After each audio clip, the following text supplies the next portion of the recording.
છતાં તમારી જે ઘટના મેં મીડિયા મારફતે જોઈ, સમાચારોમાં જોઈ, કે જે પણ લોકો જંગલી લોકો અમારા પોલીસ કર્મીઓ પર હુમલો કર્યો છે એમને છોડવામાં નહીં આવે, ત્યારે મીડિયા મિત્રો એ ભાજપના મંત્રી એમના કલેક્ટર એમને કહેવા માંગુ છું, છોડવામાં નહીં આવે નહીં. આ આદિવાસી સમાજ છે, અમારા એક પણ લોકોને સમજજો. અમારા પાડલિયા ગામના એક પણ આગેવાનને ખોટી રીતે હેરાન કરશો તો અંબાજીથી ઉમરગામ નહીં, રાજસ્થાન અને મધ્યપ્રદેશના પણ હજારો આદિવાસીઓ અહીંયા આવીને ઉભા થઈ જશે. એફઆઈઆર રદ કરો, અને તમારે એફઆઈઆર કરવી છે તો બંને પક્ષે એફઆઈઆર કરો.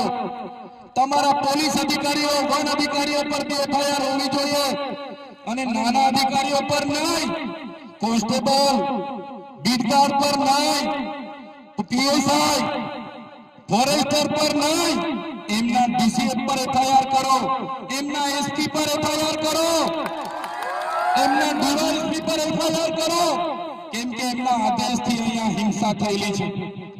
ત્યારે સાથીઓ તમે રહેવું પડે.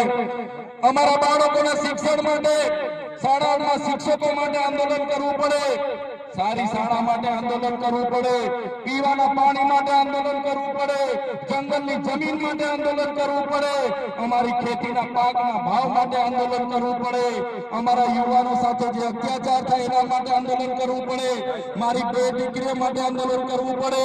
ત્યારે અમે આ સરકારોને કહેવા માંગીએ છીએ, આ તમારી મનુવાદી સરકાર, આ તમારી સામંતશાહી સરકાર, આદિવાસી સમાજ હવે જાગી ગયો છે. સરકારને અમે કહેવા માંગીએ છીએ, હવે અમારો સમાજ લડેંગે, જીતેંગે, જિંદાબાદ, મુર્દાબાદ. આગે बढ़ो, હાય સરકાર, હાય હાય. આવેદન, નિવેદન હવે અમે કરવા માંગતા નથી.